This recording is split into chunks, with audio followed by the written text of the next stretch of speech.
I'm Laura Nelson, the President and CEO of the NCF, and we are grateful for our sponsors for this evening, including Human Security, Fed Data, Black Cape, Cushman & Wakefield, Dragos, Intelligenesis, Guidehouse, GIBA, and Capital Technical University.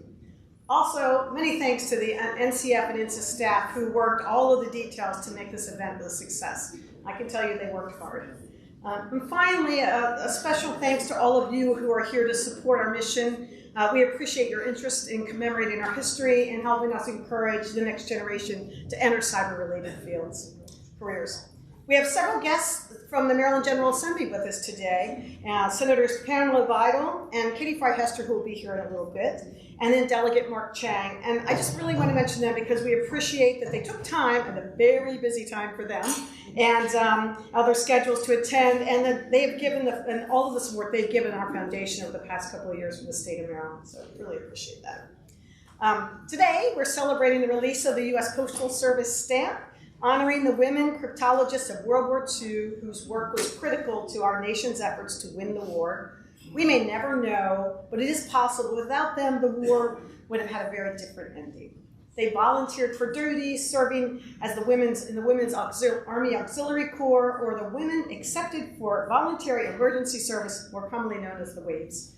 Thousands of women applied, but only those with strong mathematics skills were admitted as cryptographers and were offered officer positions. Their work was done in absolute secrecy, even their families unaware of the vital role that they were playing in our efforts to win the war. They were the trailblazers for women in the cryptologic mission. Near the end of my NSA career, I served as the deputy chief of NSA's cryptanalysis and signals analysis organization. There, I was able to see firsthand the work of today's crypto-mathematicians, cryptanalysts, and signals analysts, many of them women. With us today is one of NSA's cryptologists who has risen to the senior ranks. Amy Nagahashi is one of many who are continuing the legacy of those who served before. At the National Cryptologic Foundation, we are creating programs to educate students about cryptology and cybersecurity, and our goal is to provide understanding of the science of cybersecurity for students of all ages and to illuminate pathways for students to pursue cyber-related careers with a focus on public service. Through our partnership with the National Security Agency, we have the opportunity to be a force multiplier for outreach to students and adults across the nation. We also serve as a platform for public discussion on topics of interest to national security by bringing together experts from government, industry, and academia. As we were planning tonight's event, there were several of those who registered who indicated they were coming to honor the memory of recently departed individuals, and many of these were women who were the trailblazers for those in the NSA ranks, rising into the senior ranks of NSA. And these were the people who provided the opportunity for those in my generation to see what our future could be. I'm just going to say a few words about some of them. One is Nikki Gregory Erdman, who joined NSA in 1966, training and working in a career field much different than her upbringing in education in Maine. She received advanced training in her craft by one of NSA's greats. Nikki later became a director's fellow, served in senior staff positions, attended the National War College, and led a watch in NSA's 24/7 Watch Center. She ended her career as a senior executive and the leader of one of NSA's largest production organizations. Maria Connor initially joined NSA in 1996 as a language analyst after receiving her formal education in Puerto Rico. She assumed leadership of a very dynamic target that had her answer all manner of overseers. She then moved into senior staff positions related to fiscal and foreign relations, became one of the agency's first Latina senior executives. She served as the director of the Office of Equal Opportunity, the senior liaison to a foreign partner, and NSA's chief of staff. And Jean Zimmer began her career in NSA in the mid-60s and served in many capacities, from research analyst to senior executive. She played a significant role in helping NSA pivot following the fall of the Berlin Wall, as the focus turned away from the Soviet Union to other world issues. After retiring from NSA in 1999, she returned following the September 11 attacks to support the counterterrorism mission, and she also served as a member of the NSA Advisory Board for many years. And finally today, we remember Scott Dade, who was leading NSA Georgia's National Cryptologic School and whose loss was sudden and felt throughout the cyber community. He was a husband, father, and mentor to many who had an indomitable spirit. He was a truly good, nurturing leader and professional who spent over 30 years leading and managing change in diverse environments. He was deeply engaged in education and was working with our community to find solutions to the cyber workforce gap and other challenges we face. He was a true partner and get things done guy and who selflessly served the mission. So sadly, they're no longer with us, and we just wanted to remember those folks. I really thank those who are attending in honor of these individuals. A couple other side notes. We were hoping to have the Freedman's grandson here today, but he is unable to make it. So he's not going to be, while he's in the program, he's not going to be able to be here. And also, we have Liza Monday, who is the author of Code Girls, here today. Some of you picked up her book. So after we're finished with the formal presentation, she'll be out there outside the door signing books for those of you who are signing whatever. If you want to get your program signed, she'll be there to do that. So now I'm going to turn it over to Suzanne Wilson-Heckenberg, who is the president of INSF and the INSF.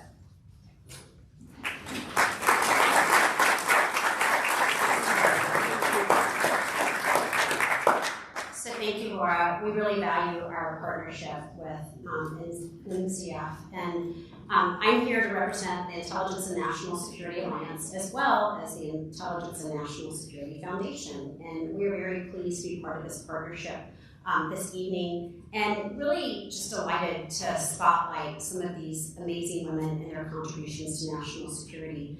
Our foundation works to advance the intelligence and national security mission as a field of career choices. And NCF awards multiple scholarships. Actually, we award a total of 6. We're launching a new scholarship in 2023. But one specifically I wanted to focus on is Letitia A. Long Endowed Scholarship for Women in STEM. 2023 will be the second year that we're awarding this $5,000 scholarship to a woman pursuing an undergraduate degree focused on intelligence and national security with a focus in STEM. So if any of you all know young women who are undergraduates looking for scholarships and looking to pursue careers in the intelligence community, we'll launch that in the April-May timeframe. And I also just want to thank Laura and Rebecca and the rest of the team again for this opportunity. But now it is my honor to introduce Mr. Al DiLeonardo, who is the co-CEO of Blackgate. Al is an experienced intelligence and special operations officer. He has over 25 years of combined government and intelligence community experience. Al retired from Joint Special Operations as a career U.S. Army intelligence officer and spent almost a decade inside NSA. He earned the Bronze Star Medal from the U.S. Special Operations Command for his work in Afghanistan and Iraq. Al is currently a member of the National Cryptologic Foundation Board of Directors. So please join me in a warm applause for Al, who's here to introduce us.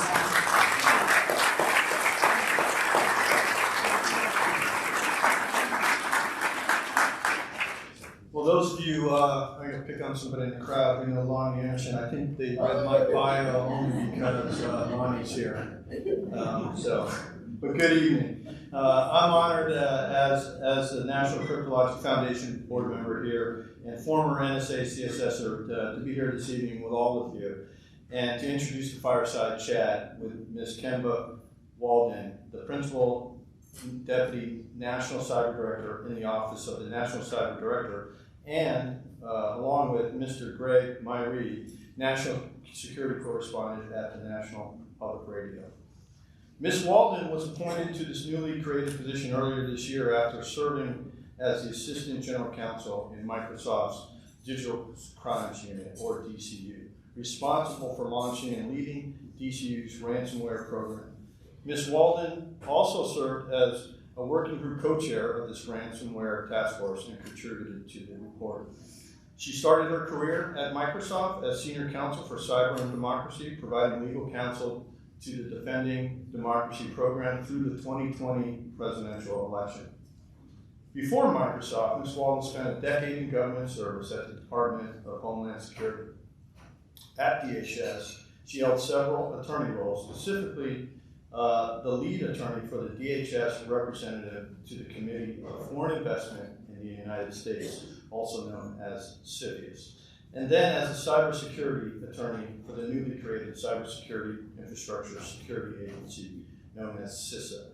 where she negotiated complex data protection, information sharing, risk mitigation, and national security agreements, and supported DHS's cybersecurity and risk management in several critical infrastructure sectors. Upon her departure from DHS, her energy was spent as the primary cybersecurity legal advisor to the election task force, known as the Election Security Initiative. So along with her tonight, we have Myre, who is the National Security Correspondent at NPR, focusing on the intelligence community, a position that follows him through many years as a correspondent covering global conflicts. Most recently, he reported on Ukraine. And before joining NPR, Mr. Myre was a foreign correspondent for 20 years with the New York Times and the Associated Press. He was first posted in South Africa in 1987, where he witnessed Nelson Mandela's release from prison and reported on the final years of apartheid. He was also assigned in Pakistan in 1993 and often traveled to war-torn Afghanistan. He was one of the first reporters to interview members of an obscure group back then called the Taliban. And if you're like me, you've been to some of those locations that he's been to, and you must expect that Greg's a pretty tough guy. But I've been told it may be that it's his wife who's the tough one. And it's appropriate that we're celebrating women tonight, because I understand that his wife went with him in 1994, not just to Kabul, but to Kabul on their honeymoon. So I think we'll have some good conversation tonight, and I'd like to say welcome, ladies and gentlemen. Please welcome Ms. Kemba Walden and Mr. Greg Myre. Thank you.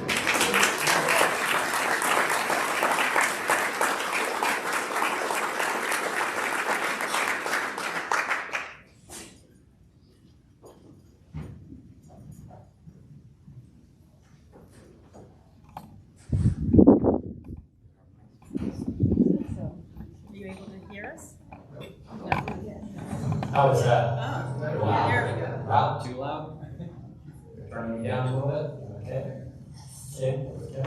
We good? Yes. Okay. Al, thank you for those introductions. What you failed to mention was that was the last time I got to make travel plans with my wife. When we go outside the Beltway, she's in charge of travel. So it's been a situation for the past 28 years. Thank you so much for being here. We're looking forward to this. Thank you for inviting me. I'm excited about this. So I want to start with a little bit about your personal story.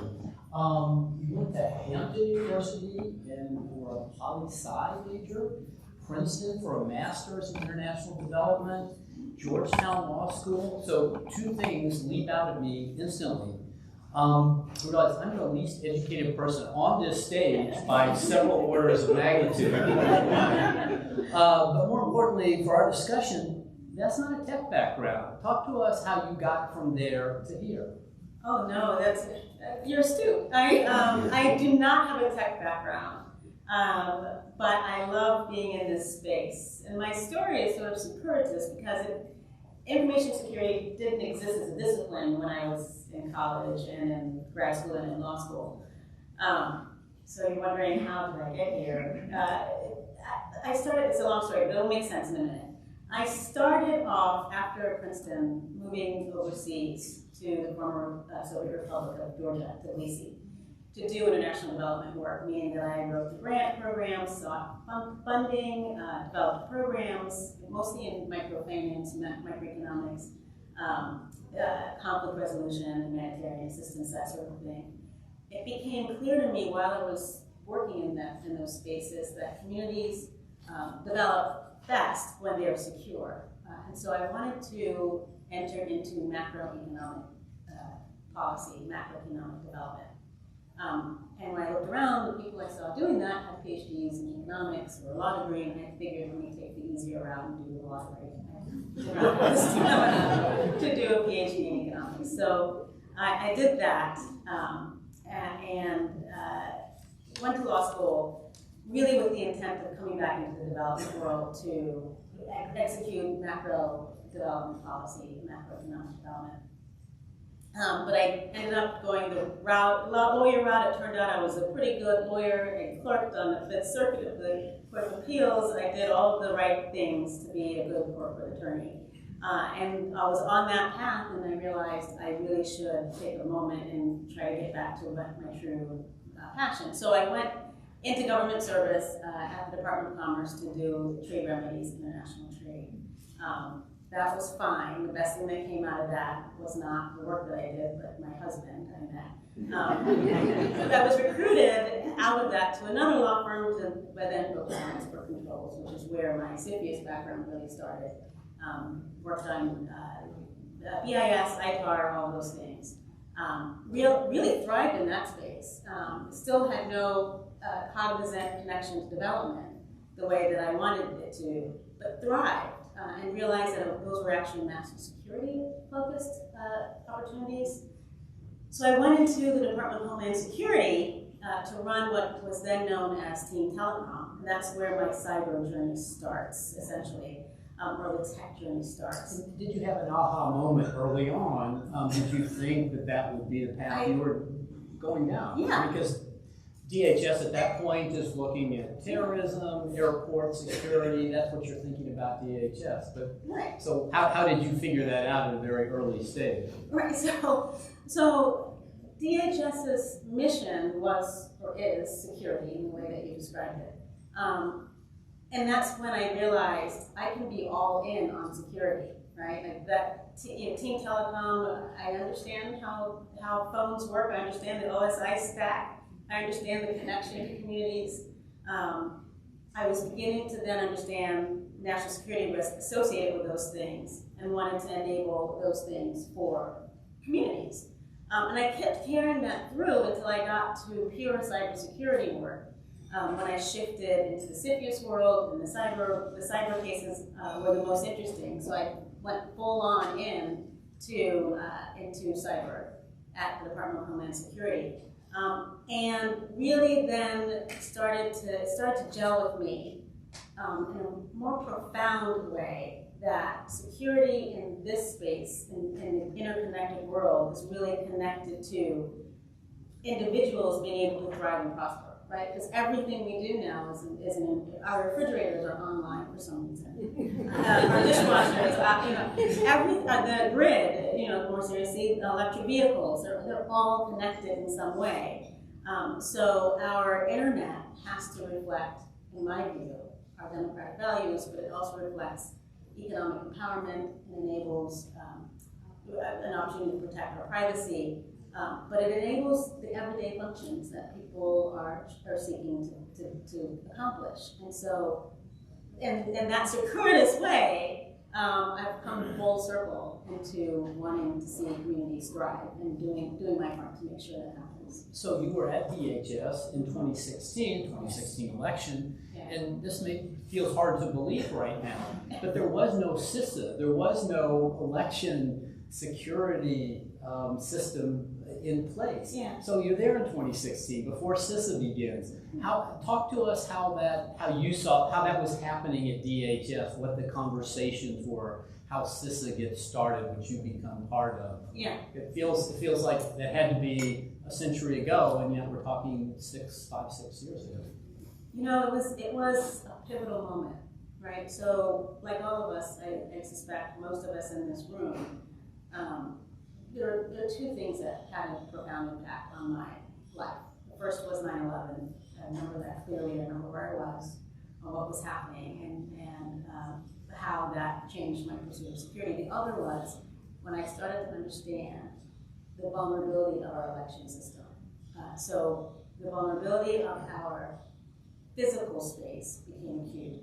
And then the vulnerability of our digital space and the impact it had on our society became acute. I've come from a long line of people that did extraordinary things to protect our ability to vote, right? To protect our democracy. And so I felt that in real personal ways. So election security was not on the radar of the predecessor to CISA at the time. I remember Secretary Jay Johnson was as the secretary at the time. We had to then, as part of the team, that then decided, okay, we have a part to play in this. The stakes are high. And so we crafted an opportunity to create a subsector of critical infrastructure for the elections infrastructure. And then my job as an attorney was to not only support that decision-making process, but then to connect the dots, to connect elections systems to cybersecurity. And it's shocking. We're in a far different place now, but it was shocking to me at the time that the two were not connected. Elections lawyers did not speak with cyber lawyers. We did not speak the same language. The federal government has a different role, a minimal role in elections. State governments, so now I understand NAS, NASAD, the council mayors, the National Governors Associations, all needed to start functioning together. And so that was a part of CISA's mission, a part of DHS's mission that really congealed what had been, I don't know, maybe a half a decade in the works for creating this cybersecurity infrastructure security agency. That meeting was a pivotal moment in the history of the organization. So just a slight detour, we have an election in less than 2 weeks now. Yeah. And it is sort of striking me that we may have figured a lot of the technical parts out about how to protect an election, how to protect our ballots, which we weren't worried about a decade ago or more. But the politics of it, what people may think or imagine or conspire, do you share that sense of irony that a decade ago we weren't really worried about securing our elections? Now we can secure them, but we're worried about how people will perceive them. Oh yeah, absolutely. Well, let me frame for you how I think about cyberspace to help my explanation of what I think is happening now and what's shocking. So cyberspace really is it's a multi-layered thing, right? It's the technology, the software, the hardware, the tablets, the phones. That's part of cyberspace, an important part. But arguably, in my opinion, the even more important pieces of cyberspace are the people. People are in cyberspace. They develop the internet, they use the internet, they're not in it, and they're not under it, over it, beside it, but they're in cyberspace. And then there's the process about it, right? Who's accountable for what, who's responsible for what, and there are vulnerabilities in each one of those pieces that we need to focus on. One of the things that I understood about election systems is that it is not just the technology, it's the people that use the technology, that create the technology, that are in the technology. It's the system, right? Election system. And so we have an extraordinary opportunity then and now to continue to close the vulnerability gaps in the people part of cyberspace, along with the process part of cyberspace. And so when you're seeing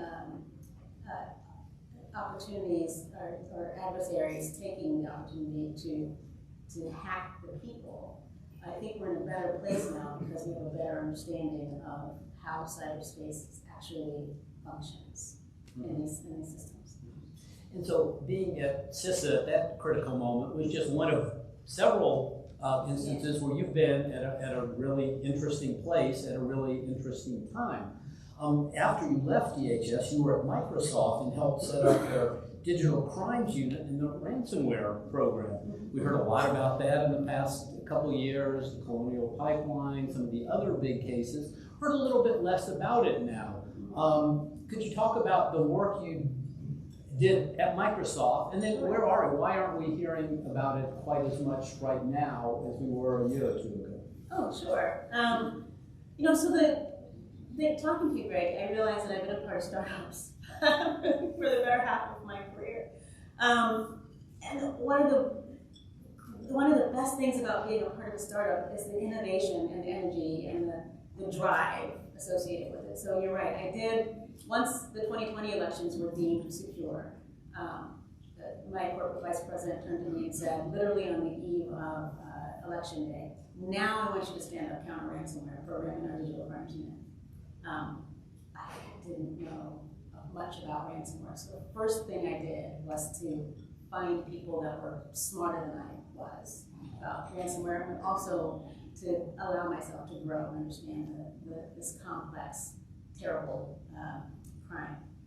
And so standing up the counter-ransomware initiative at Microsoft, at the same time that I was co-chairing the ransomware task force, allowed me to move the needle a bit from the private sector's perspective. So that counter ransomware initiative allowed me to understand, and this is reflected also in the ransomware task force report, that there is a cost benefit analysis that cyber criminals are faced with, right? It is easy to be a ransomware actor. It doesn't take much effort. The last time I coded something was in 6th grade, and I know if I wanted to profit from ransomware. But the profits, the benefits are high if you're going to be a ransomware actor, right? The profits are high, the costs are low. And so I found an opportunity at Microsoft to shift that balance using the Microsoft platform, the signals that we had available to us at the time. More importantly, collaborating with other companies, with other agencies, with FBI and NSA and other, in the alphabet soup here in Washington, and then internationally, to really shift that balance. Shifting the balance in the threat actors, that's the people, shifting that balance in the technology, that's the blockchain, that is the infrastructure, the criminal infrastructure that they rely upon, shifting the balance in that process piece, the who's accountable for what. We saw a lot of that in the ransomware task force report that's being executed now in different ways in Washington and the White House. But it was an extraordinary opportunity to be creative and to think about how to get after this problem. It took a diverse set of skills to be able to do that. And certainly it's been a very steep learning curve in a lot of companies. Are they getting a handle on it from where you're sitting now? Are the cases being handled more quietly? Is the problem as bad as it was a year ago? How come we're not hearing publicly? Is that because the companies are doing better, or institutions, which are hospitals, schools, and also party, are they doing a better job, or what's why haven't we heard publicly as much as we were hearing? My answer may not be intuitive, but yes, the answer is yes to all of those questions, and some of those sound like they're in conflict, but they're not, and here's why. So we are not hearing as much about ransomware, not because ransomware has gone away, but we have some good news. One, we know for sure that we've driven up the cost of entering this business. So that's good news. That is a marker to a win in my book. We know that because we've seen the ransomware gangs, scramble, pull down, reorganize. We've driven up the costs. The second reason is we may not be hearing about it publicly as much, but we've improved opportunities for enterprises to report being victims of ransomware, and the federal government and international law enforcement agencies are doing a really great job of assisting victims without re-victimizing them. So it is imperative that we allow victims to control their narrative while we are also able to assist them. We've done a much better job doing that. So we're hearing more and more from enterprises that are victims that will allow us then to be able to help shift this paradigm, this low cost, high profit paradigm. We're also seeing that blockchain has now become a useful tool without destroying the innovative quality of blockchain, and I'm a fan of the innovation that blockchain can deliver. But it's now become an investigative tool to get after ransomware. So I know that we are, in a quiet way, hitting those profits as well, in collaboration with the platforms that are able to help us do that. But the Biden-Harris administration takes ransomware seriously. We've even convened a counter-ransomware initiative that enables a coalition of like-minded allies and countries to be able to get after the problem. That has something to do with why you're not seeing or hearing as much in the public. And one of the very first things that President Biden did when he took office after Columbia Pipeline and JBS Foods was declare ransomware a national security concern, a national security issue, which made it allowed us to be able to take strategic investments and to get after it. I want to dive into your current job. Sure. You drove here directly from Yeah. the White House, the Executive Office building. You work in an office, the Office of the National Cyber Director, just created last year. Chris Inglis works there. You work with Chris. About 70 people or so, I gather, right now. Yet again, here you are with a startup. What is it like trying to put this office together and define your role? Again, we have the NSA, we've got cyber on the National Security Council, we've got the CIA, we've got CISA, DHS, all these different cyber groups. Help us understand what you're doing specifically in that office. Sure, I'd love to. So we know that we were not created in a vacuum. We were created in a crowded space, but we have a common objective. And I suspect that our objective at ONCD is shared among intelligence and cyber professionals worldwide. That is our North Star, which is to make sure that everyone's able to safely thrive and prosper in this interconnected world. And we imagine an internet that's open and interoperable and secure and safe, right? That's it. That's what we do. Cybersecurity enables that. It's subordinate to that North Star. That's the common ground North Star, right? ONCD was created not to replace the work that any other agency does. There's enough cyber to go around. Part of our objective is to make sense of it, to rationalize it, to leverage and to enhance the effectiveness of it, raise the bar of it. We're that connective tissue in this cyber body, right? So we need all of our fingers, all of our toes, our knees, our shoulders. There are pieces that connect it all to make it make sense. Think of us that way. I know it's a ugly visual that we're that connective tissue, that cartilage, but that's sort of that's what we are. So let me give you a little background. I'm sure some of you know it, but we've really been at initial operating capacity for less than a year. We were created by Congress in January of 2021. Chris was, and I think most of us know Chris, it's amazing, was nominated by the president, excellent choice. In April, he was confirmed by the Senate. In June, he walked into the White House in July, but Congress didn't appropriate us any money until November. So our first full employee walked in December, and here we are in October, about 10 months later.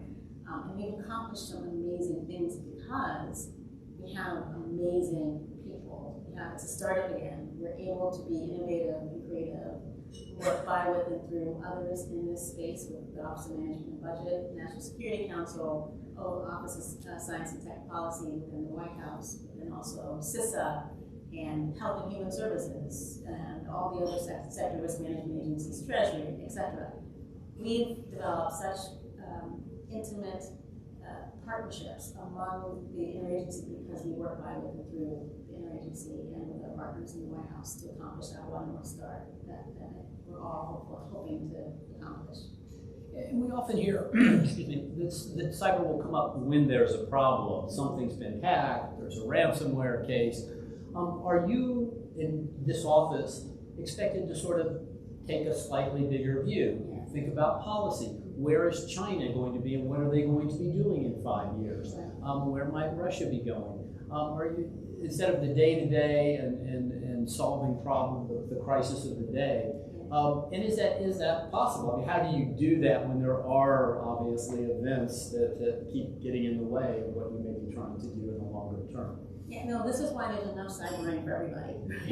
So, for a White House office, 70, this is our initial operating capacity, is quite large, right? It's a large office for strategy and policy. It's small for operational work, meaning that we are not created to do operational work, to leave that to the professionals and to the resources that exist within CISA and all the sector risk management agencies.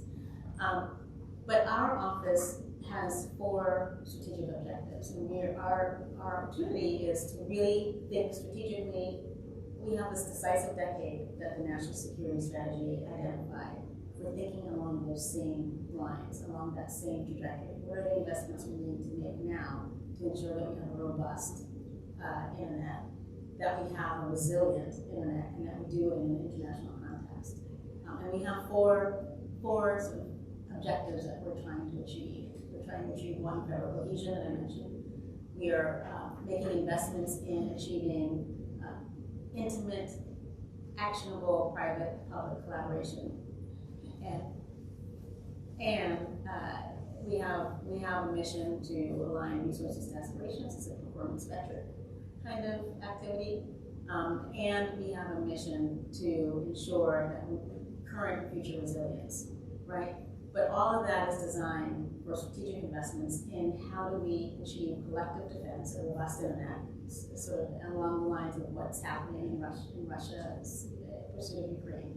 So that collective defense, Russia's been unsuccessful because they had to get through Microsoft, where I work. I'm not saying that because I work there, but Microsoft, Elon Musk, Starlink, Cisco, NATO, the United States, any other of the allies that were, it's the collective defense piece. Right? So yeah, just to pick up on that, because I spent 2 months in Ukraine and heading back there very soon. But one of the things that everybody had expected was Russia being able to, has used Ukraine as a cyber playground in years past, and that they were going to do all sorts of things this time.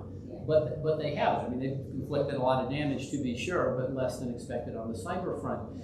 And I heard Chris Inglis speak recently, and he used this phrase that I thought was very, very interesting. And he felt he learned a lot about the strength of defensive measures that he hadn't anticipated until Ukraine. And he talked about this idea of, to beat one of us, you have to beat all of us. So it's like the Russians can't just beat Ukraine. They've got to beat Ukraine. And the U.S. and Microsoft. Could you talk about that idea and how that's evolved, and something that is really, I think it seems to have been understood just this year. Yeah, well, so we've come to an inflection point, right?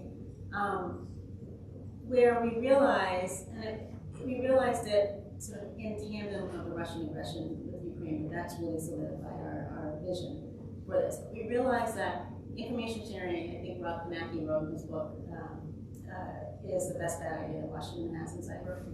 But we're double downing on it, right? But we're evolving it. And so we recognize that no one of us can do all of this work alone. We do need insights from the public sector and the private sector, who owns most of our critical infrastructure. We do need insights from academia, from the nonprofit world. It takes all of us, right, coming together and having a geometric outcome. That's the robustness that I'm talking about. It's that Ukraine model, but in this internet space, in this interconnected world. We've made some investments. We intend to make more investment in that space, so that we've created platforms like the JCDC, the Joint Cyber Defense Collaborative at CISA, that enables private sector to really collaborate with the public sector and make operational plans based on that. We have NSA's Cyber Collaboration Center that I'm sure a lot of you are aware of, where they've developed that same professional intimacy with the defense industrial base, so that insights shared can have geometric outcomes. 1 + 1 = 3. It's not a math major, but that's what we're trying to do. But we're making investments in that space in order to have that robustness in cyberspace. Once we make what we have defensible, once we shift the balance of risk from those that are burdened with it now, individual users, my daughter, right, can click on something and cause a national security event, or my mom might get scammed, doing something online banking. But we have to shift that burdensome risk to those that can bear it, including the federal government in that. So from small to big, buy down that risk and then do something with that residual risk. And that's where we focus on resilience in cyberspace and the technology, right? But the people and the doctrine and the processes, in order to make sure that we buy down that residual risk using resilience in that way. And of course, cyber criminals, transgressors don't know boundaries, so we have to do that in international context. But that's what we mean. Kemba, this is great. We could carry on. We'll just have to continue a little bit later. Thank you so much. A big round of applause for Kemba.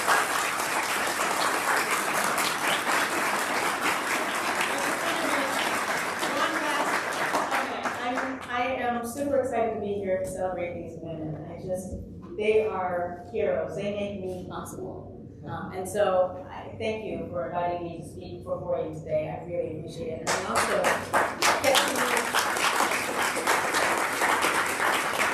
excited to also see Bill Nye, the science guy. I'm so excited.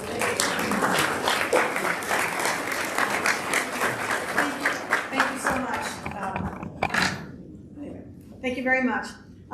Okay, now it's my pleasure to introduce Mr. Michael Tiffany, co-founder and president of Human Security. Michael's vision for Human is to make internet users more secure by disrupting the profit centers of cybercrime. Through his career, he's protected humans from bad actors using innovative security techniques. He's a lifetime fellow of Critical Asset Labs, a DARPA-funded cybersecurity research lab, and is a subject matter advisor for the Signal Media Project, a nonprofit promoting the accurate portrayal of science, technology, and history in popular media. Welcome.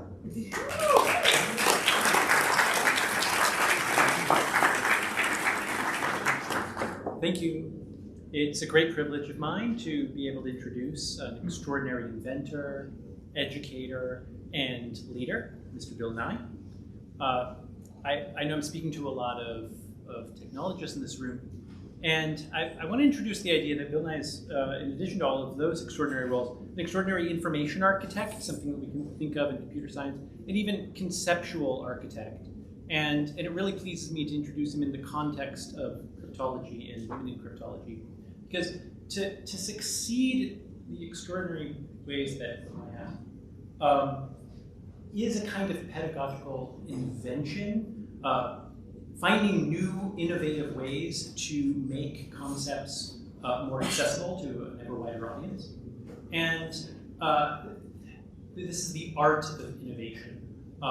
In the context of cryptology, I would say that, thank you, good man. If you look at some of the breakthroughs in cryptology, that they originate in number theory, which looks at first like a toy.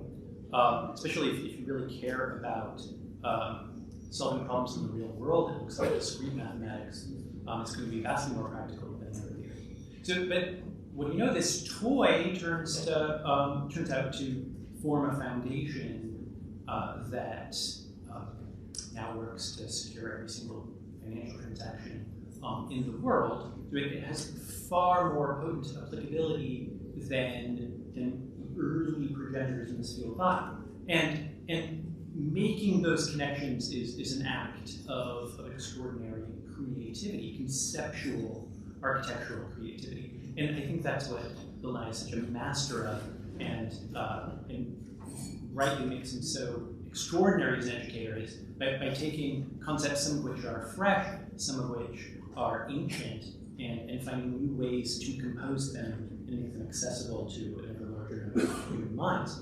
If you're not already familiar with his corpus of work, check out the new content that he's putting together now. There's the podcast Science Rules with Bill Nye, and the Peacock-produced The End is Nigh. Very soon. Thank you, and may I introduce Bill Nye? Thank you.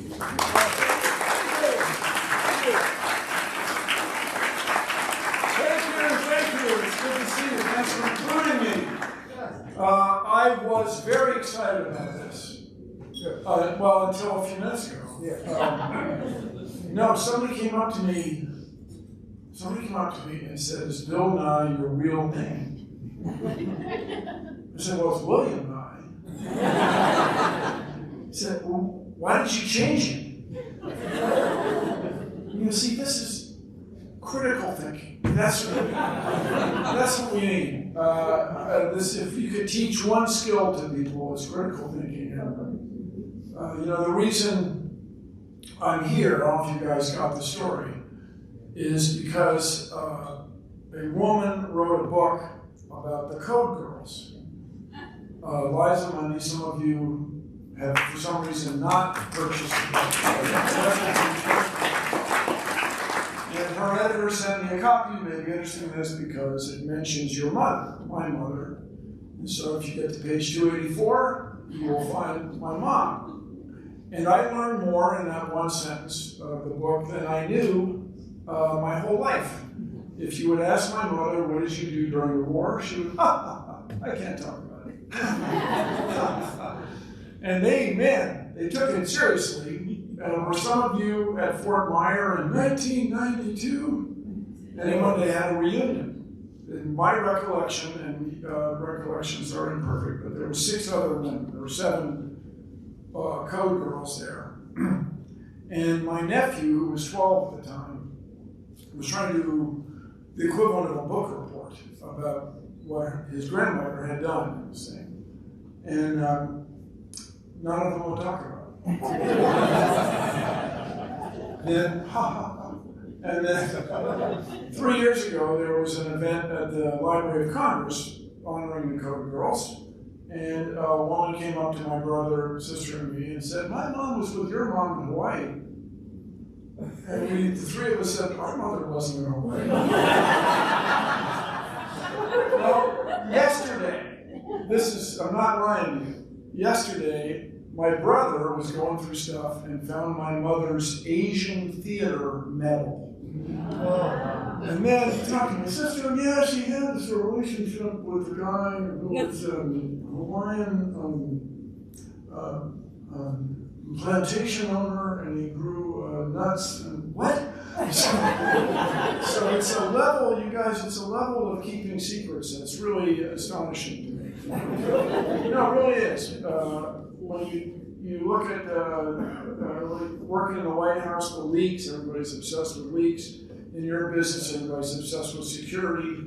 In the other government agency, they take polygraph tests every 20 minutes. And yet information leaks out. And it reflects this time of global crisis that people all got together to resolve, World War II.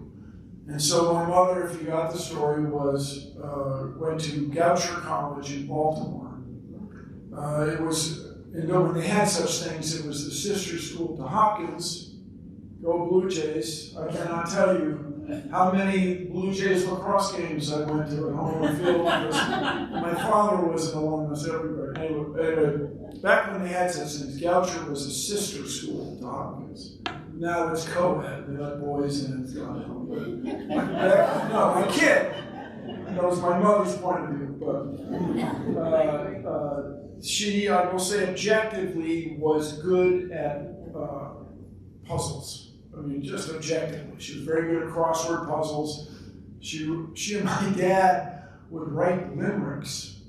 Is that weird? Yeah. I remember there was a guy's name Dewey Stick, and she made it rhyme with computer's key stick. And this was something they did for fun, ish. And so then, you guys, clearly, my mother was of a generation that the war was over.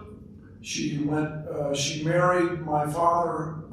So, do you ever complain about things? You've met people who complain about things. My father was in law school because my grandfather went to Georgetown Law School. My father was in law school and he didn't like it. Not weird. Most people love law school. You know, it's fun, it's relaxing. But through his father, he got a job working for a construction company. He was a college kid, so he was worked in the canteen of the Miller Knudsen construction company on Wake Island. I don't know how many people have even heard of Wake Island. You go to Hawaii and then you go about that far again, 5,000 more nautical miles, and it's this atoll that was commercially very important. It's where the Pan Am flying boats, the Clipper, Boeing Clipper, would land and refuel. So you'd go to Pearl Harbor and refuel before Hawaii was a state. Hawaii is a state now. You leave there and you go to Wake Island and refuel, and then you go on to other destinations in East. And so it was a cool job, a summer job in the summer of 1941. It was fun, a tropical job in the fall of 1941. But on December 8th, because of the international dateline that's the same as December 7th, they were bombed, and my father spent 4 years as a prisoner of war. And you guys, if you ever, if you think that sounds like an adventure, no, it sucked. So don't do that. So apparently, he lived through it. He did live through it. And then apparently, when he came back to Union Station in Washington, D.C., my mother, the story goes, is said to have knocked the conductor over to give him a big hug. And they got married, and my mom left the military. I remember very, very dim memory, maybe it's a constructed memory, of her uniform hanging in the end of the closet. And my brother still has her, she was a lieutenant, still has her silver badges and a cool, just striking emblem from her hat. It's quite a, man, it's your tax dollars at work. It's really nice. Anyway, she raised a family. She raised 3 kids, this and that. And then she was among the women who re-entered the workforce in the 1960s. And that experience in World War II led her down a path. She became a bureaucrat, and this is under a different system that you guys know. I'm not in touch with anymore, but she was a GS-17 when it was all done. She was a deputy administrator at the Government Services Administration. She's a bureaucrat. But I'll just tell you, I see some young women here.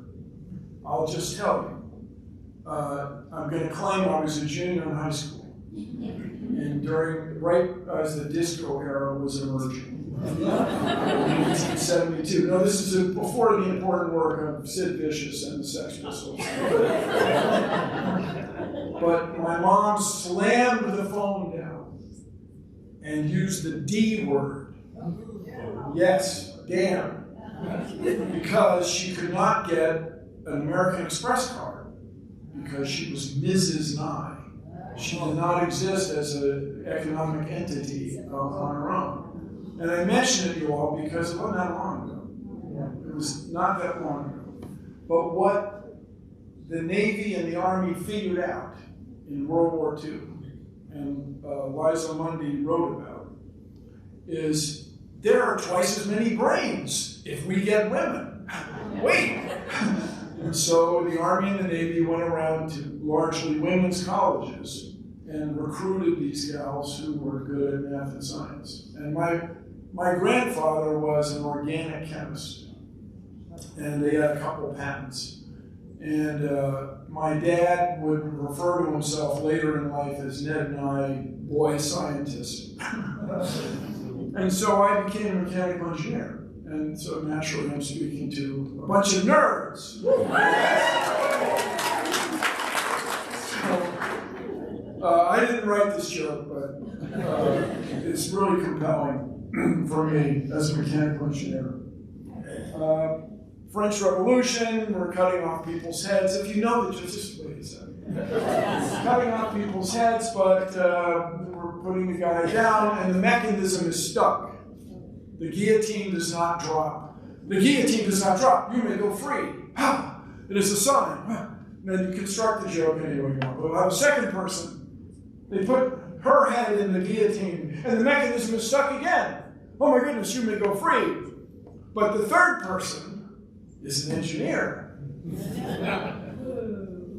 Oh, I see a problem.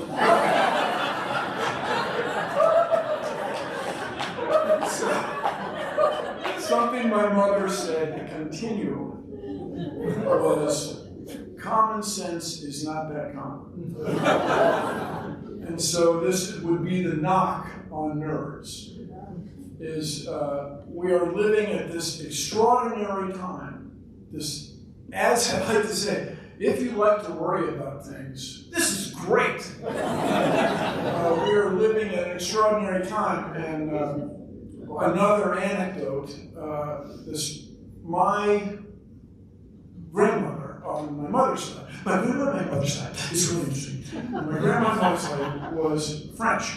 In this tiny town in central France. and she married a U.S. Army captain after the First World War.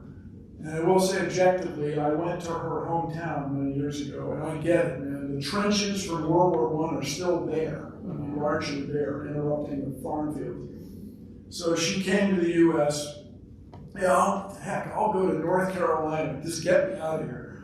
And she grew up first in a very rural town, but then my grandfather became a chemist teaching at Duke and then at Hopkins. And then that's how my mom ended up in Baltimore. And that's how the Navy recruited her through the Baltimore Sun, a crossword puzzle or something like from the Baltimore Sun. And then if you don't know this, so Liza Mundy wrote a book about this, about these women. Her editor sent me a thing. I read page 284. Wow, my mom worked on neutral shipping. I had no idea. And she said later, yeah, there was a big map, but that's all I'll say about it. And so I wrote what I'm going to claim was a charming email to Liza Mundy a few years ago. And at the end of May, we got married.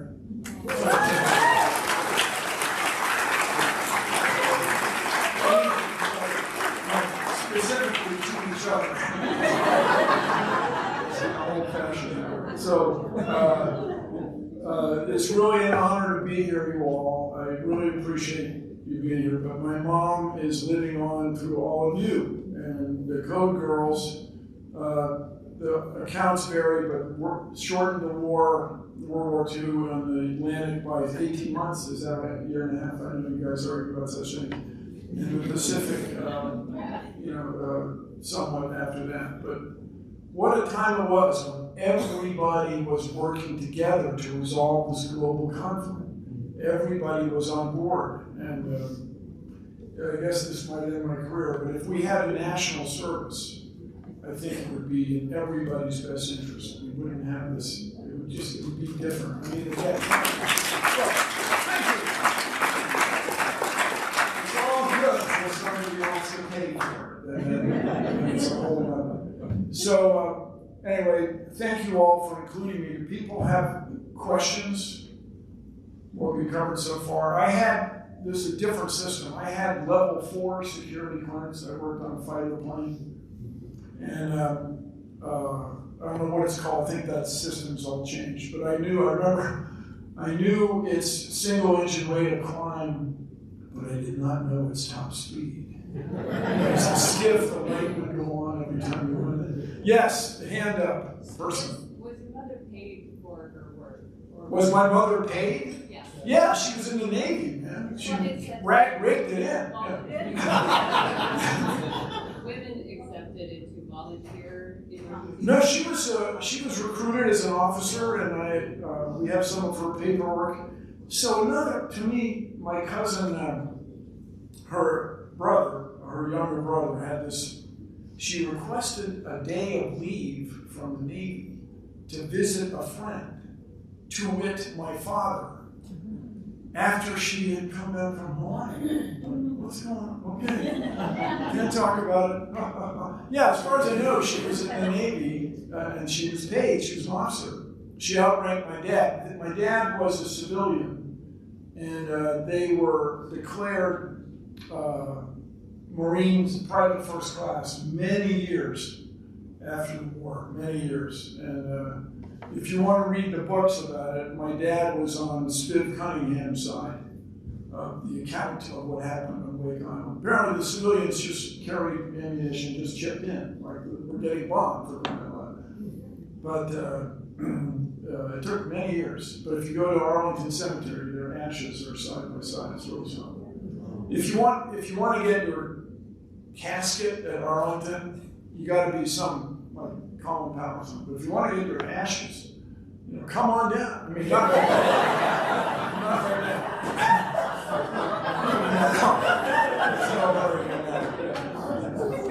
Yes. Did she ever get her American Express? Oh yeah, no. She marched in a couple Equal Rights Amendment parades, and she said she threw her bra on the fire. And that cannot, by the time I got home, now I had all taken, I guess she had spares. But you guys, it was not that long ago, and it is not resolved, as you know. It is not resolved. Yes, sir. What was the most surprising thing you learned that she had done that you didn't know? Well, she won the war. I mean, that she went to Hawaii. What the heck? So they worked on the Enigma code. Oh, here. Hey, sweetie, can you? This is my MERS, my man purse. She worked on the Enigma code. And these are, maybe you guys have all done this when you were in third grade. Yeah. This is a Pringles tube that you can modify into a rudimentary Enigma machine. The trick in the Enigma machine, there's a lot of tricks, but that reflector, man, where it goes through twice, like, dude. And then capturing the machine greatly simplified it. And so, when I was at the Smithsonian years ago, they had a display about cryptanalysis, and you guys probably built it. But I swear, that's the back of my mother's head. Right there, that's the back of my mother's head. Right there. One of the bomb, where they reproduced this. So, anyway, these things, when you're a kid, they're fascinating. Of course, I grew up.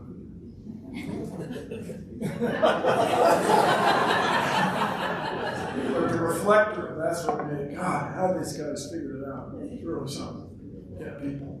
Yes, hand up person. Yes, well, that puzzle in particular, you said your mom was very good at puzzles. Were there any puzzles that y'all did together as a family? Or Oh, yeah. So in the Johns Hopkins, that's interesting to me question. In the Johns Hopkins magazine, alumni magazine, because my dad was an alumnus, and everybody, my dad, his brother, my mother's brother, my mother's sister married a guy, they all went to Hopkins. They did. And they came back. They weren't stuck there. Anyway, in the magazine would be riddles every month, and we would do those together. And remember, if they're red and green socks in a bag, how many do you have to pick out to get a match? And, it's three, everybody. But I was a kid, and wow, that's brilliant. And then when I was trying to do stand-up comedy, and that's why I emphasize trying, I had a joke that was, when you're an engineer, you take so much math, and there's 12 red socks and 12 green socks. What's the probability that it's Christmas? That would get a laugh. So it might surprise you. Yeah. Anyone else? Yes. What was the lesson learned, maybe the most memory from your mom that has impact on you personally? Well, my mom, what affected me? Well, okay, you can ask my mom. Teach a woman to fish, she'll eat the rest of her life. You know what I'm saying? Give her a fish, give a guy a fish, he'll eat today. Teach a man to fish, he'll eat the rest. She would change that aphorism to teach a woman to fish. And so I saw a picture of these guys protesting the latest thing at the Supreme Court, and they're opposing women. Women are on one side, and these guys are on the other side. The guy's a poster, iron my shirt. I'm like, dude, you can't iron a shirt? With respect, you suck. My mother made sure I can iron a shirt. I'm not the world's greatest, but I'm not bad. I have a witness. I can iron a shirt. I can cook, okay? You can ask my wife, I cook, okay? Because she wanted everybody to have these skills. I can run a sewing machine, people. Look out. And so my mother really wanted everybody, all her children, to be empowered with these regular life skills. Vacuuming? Yes. Look out. And so these are all things. But my mom and dad, their big thing was everybody is responsible for his or her own actions, and leave the world better than you found it. Those are their.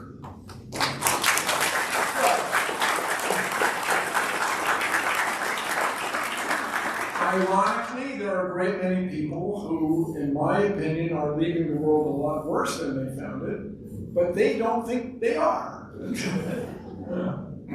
Yeah, that's the one maybe you picked up on that. So you guys, on and on, you know, I got involved in climate change many years ago.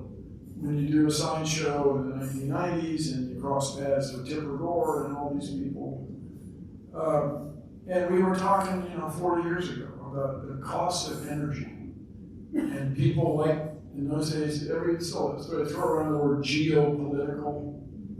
And energy is the thing, and energy is affecting everything, as predicted.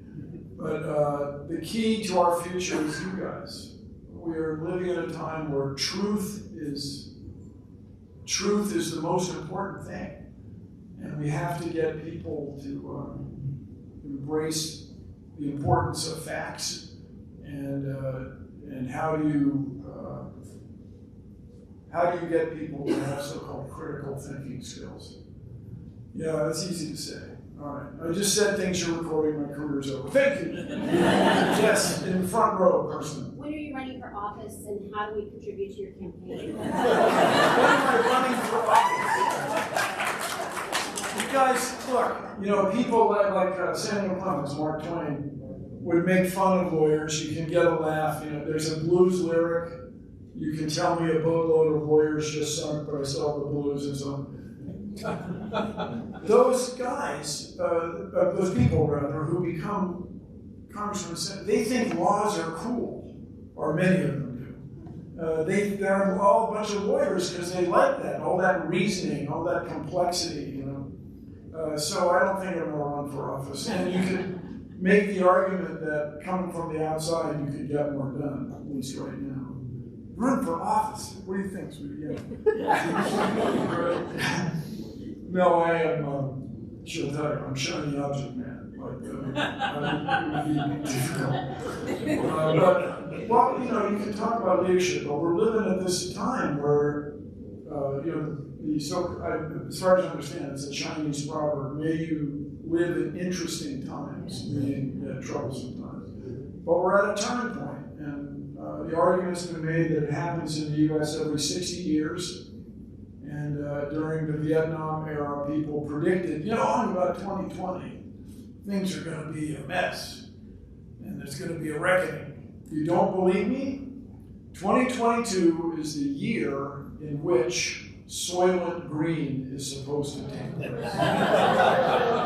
So if you remember that movie, or not, I won't give one the ending. But the world is too hot to live in. Everybody's sweating. Edward G. Robinson's character, that was his last movie, pedals a bike to store energy in batteries to have dim lights in their dingy apartment. And rich people have air conditioning, nobody else does. And it was 2022. Wow. So we can do this, people. Let's change the world.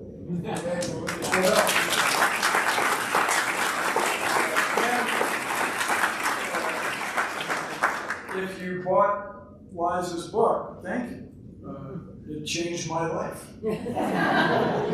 So what else? Who else? Anyone? Anyone? Time to break scrum? Time to have drinks and so on? Yeah. Carry on. Thank you.